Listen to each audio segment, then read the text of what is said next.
all the projects I've probably been involved in, this is, for me personally and professionally, the most rewarding one.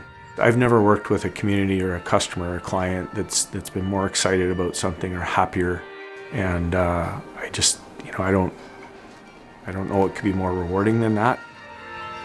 After many, many months of trying to get internet to Pikangikum through other means, Dave was really determined to find a different way. He began doing a lot of research and eventually reached out to SpaceX. They went back and they got the approval, and they came back to me and said that Pikangikum was going to be the first SpaceX Starlink client in Canada. That changed everything from that moment on.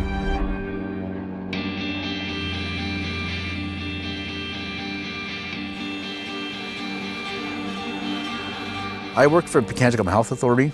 I'm a community person who really believes in their community, and I hope that it gives the younger generations a little bit of hope. We're creating a pathway for the younger people. It's a long time coming. The biggest thing will be accessing services. I think that was the biggest issue for us.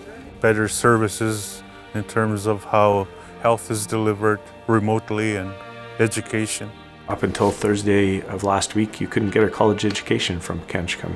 You can now. That access to that information allows them to change the world and shape their path and future. This is a monumental deal.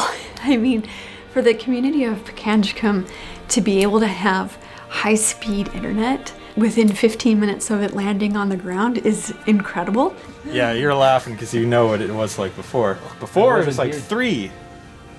Like three. I never expected to see that kind of number. Yeah, it's better than 60 kilobytes per second. That's actually how fast our internet was. This solution can be used for healthcare, for education, for virtual court purposes. Anything that you can think of that's done virtually in another environment or in another city can now be done in Pikangikum in a remote fly-in community. I can only think of the difference that it can make at the school for the students. Right now, because of COVID-19, all of our instruction is online. From a perspective of policing, it's very difficult sometimes to do business in a timely fashion. A lot of challenges that we see right now, we're going to be able to overcome them due to the speed. Just that we were a part of the project and that we had the pleasure to help them get this far is just awesome. My goal has always been to start with the youth, the kids, the children. When that playing field isn't level, then we're doing something wrong. I think what we've done here is that there's still a lot of work to do, but at least we have access to technology and information, and hopefully that playing field is at least a little closer to being level. It's pretty exciting, and I'm sure the community is just as excited as I am today. Everyone deserves to have this kind of service because at this point in history, internet isn't just a luxury, it's a need.